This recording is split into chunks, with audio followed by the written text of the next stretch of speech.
আসসালামু আলাইকুম প্রিয় বাংলাদেশ ফুটবল ফ্যান্স।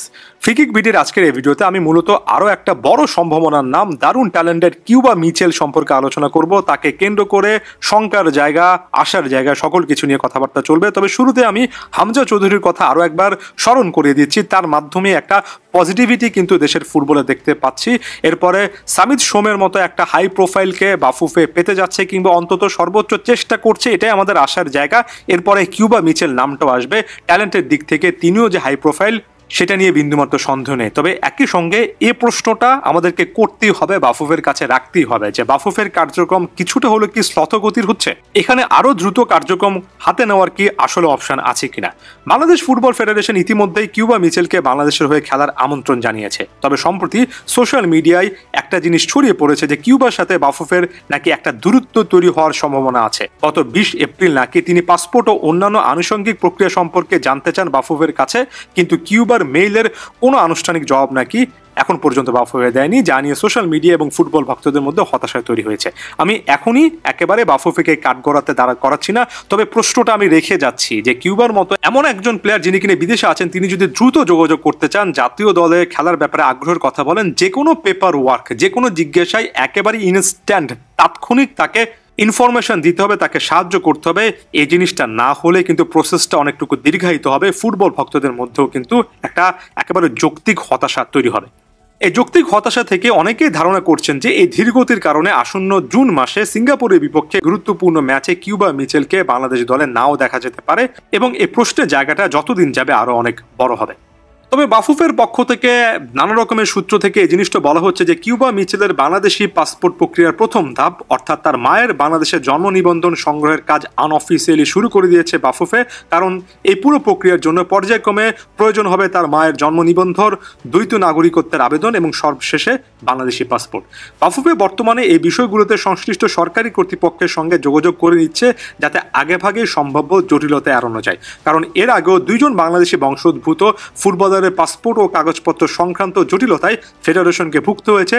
সে অভিজ্ঞতা থেকে শিক্ষা নিয়ে এবার নাকি বাফুফে অনেক সাবধানতা অবলম্বন করার চেষ্টা করছে। জাতীয় দলে খেলার প্রশ্নে ইংল্যান্ড, জামাইকার মতো জাতীয় দলে খেলার একটা সুযোগ তার সামনে এখনো আছে, এমন কথাবার্তা বললেও কিউবা মিচেল যেহেতু এখন পর্যন্ত কোনো জাতীয় দলে খেলার অভিজ্ঞতা অর্জন করেননি, বাফুফে মনে করছে যে ফিফার ছাড়পত্র পেতে খুব একটা বেশি জটিলতা হবে না। তবে ইংল্যান্ড এফএ থেকে এনওসিও প্রয়োজন, কারণ তিনি বর্তমানে তাদের অধীনে নিবন্ধিত একজন ফুটবলার। তাই কোনো পর্যায়ে দেশটির প্রতিনিধিত্ব না করলেও অ্যাসোসিয়েশন পরিবর্তন করতে তার এনওসি লাগবে। এখানে এই যে অ্যাসোসিয়েশন পরিবর্তনের কথা বললাম, সেখানে নন অবজেকশনটা আসলে অনেক বেশি করে গুরুত্বপূর্ণ। এই বিষয়টা অনেক বেশি করে জটিল আমি সেটা বলছি না, তবে সময় সাপেক্ষ হতে পারে, কার্যক্রমের উপর নির্ভর করবে। এরপর কিউবা মিচেল সম্পর্কে ছোট করে বলি। 19 বছর বয়সী খুবই ট্যালেন্টেড এই সেন্টার মিডফিল্ডার, যিনি কিনা আরও অনেক পজিশনে খেলতে পারেন। তিনি তার বল controlling, passing accuracy, tackling, long range shot ইত্যাদি নানা স্কিলের জন্য অনেক বেশি করে সময় দিতে হচ্ছেন। বিশেষ করে বাংলাদেশের কনটেক্সটে তাকে পাওয়া খুবই গুরুত্বপূর্ণ একটা প্রসপেক্ট হিসেবে কিন্তু গণ্য করা হচ্ছে। বর্তমানে ইংল্যান্ডের অন্যতম পরিচিত একটা ক্লাব সান্ডারল্যান্ডের অনূর্ধ্ব 21 দলে খেলছেন কিউবা। 2024-25 প্রাক মৌসুমে ক্লাবটির সিনিয়র টিমের সঙ্গে অনুশীলন করার সুযোগ মিলেছিল তার, তবে ইনজুরির কারণে অনুশীলনের মাঝ পথে তাকে ছিটকে পড়তে হয়। এর আগে আরেকটা পরিচিত ক্লাব বার্মিংহামের একাডেমিতে তিনি বেড়ে উঠেছেন, এরপর সান্ডারল্যান্ডের অনূর্ধ্ব 18 দলে যোগ দেন। চলতি মৌসুমে ইংলিশ প্রিমিয়ার লিগের টায়ার 2, অর্থাৎ যেটাকে ইংলিশ প্রিমিয়ার লিগ 2 বলা হয়, সেখানে 7টা ম্যাচ খেলে একটা অ্যাসিস্ট করেছেন। গত মৌসুমে অনূর্ধ্ব 18 দলের হয়ে 25টা ম্যাচ খেলে একটা গোল, একটা অ্যাসিস্ট করেছিলেন। ক্লাব ক্যারিয়ারে সব মিলিয়ে একটা ভালো পজিশনে আছেন, যদিও সান্ডারল্যান্ড ভিত্তিক একাধিক প্ল্যাটফর্ম দাবি করছে যে সামনে যে 3 জন প্লেয়ারকে এই ক্লাবটা ছেড়ে দেবে, তাদের মধ্যে কিউবা মিচেল আসতে পারেন। তাই সামনে ক্লাব চেঞ্জ করার মতো একটা সিচুয়েশন পড়তে পারে। তবে বাংলাদেশ দলের খেলার সাথে ক্লাব চেঞ্জ করা খুব একটা বেশি সম্পর্কযুক্ত নয়। ফুটবল ক্লাব পরিবর্তন খুব স্বাভাবিক একটা ঘটনা।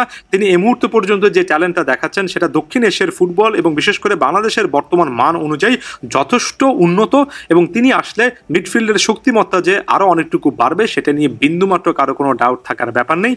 আমরা এই জিনিসটাই ফ্যান হিসেবে আশা করব বাফুফের কাছ থেকে কার্যক্রমগুলো যাতে করে দ্রুত গতির হয়, যাতে করে একেবারে অ্যাকুরেট হয়, এবং একই সঙ্গে সরকারিভাবে একটা নতুন সিস্টেম যাতে করে এস্টাবলিশ করা যায়, যাতে করে কিউবার মতো প্লেয়াররা ঝাঁকে ঝাঁকে বাংলাদেশে আসার পথটা অন্তত পান, যাতে করে বাংলাদেশের ফুটবলের বেলায় তারা যখনই আগ্রহ প্রকাশ করেন সাথে সাথে তাদের কাছে ইনফরমেশনগুলো যাতে অ্যাভেলেবেল হয়, যাতে করে তারা যখনই মেইল করেন, যখনই কোনো একটা কিছু জানতে চান সেটা যাতে দ্রুত তাদের কাছে পৌঁছে দেওয়া হয়, রিপ্লাই করা হয়।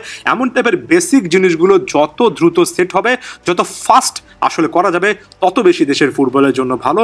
তাই খুবই কাগজিক এই ব্যাপারগুলো নিয়ে আলোচনা করে সংশ্লিষ্ট মহলগুলোর দৃষ্টি আকর্ষণ করছি। একই সঙ্গে এ ব্যাপারগুলোতে ফুটবল ফ্যানদের সচেতনতা আশা করছি। দিন শেষে ফুটবল ফ্যানেরাই দেশের ফুটবলের সবচেয়ে বড় শক্তি। তারা চাচ্ছেন বলেই, বা বলা উচিত আমরা চাচ্ছি বলেই দিন শেষে দেশের ফুটবলে একটা ইতিবাচক পরিবর্তনে শুরু হবে, যেটা আমাদের ফুটবলকে অন্তত দক্ষিণ এশিয়ার মধ্যে একেবারে নাম্বার 1 পজিশনে নিয়ে আসতে পারে এবং ভবিষ্যতে এশিয়ার মঞ্চ বাংলাদেশের ফুটবলের একটা যাতে দৃঢ় অবস্থান তৈরি হতে পারে, সেটা নিয়ে আমরা সকলেই কাজ করব। ধন্যবাদ সবাইকে।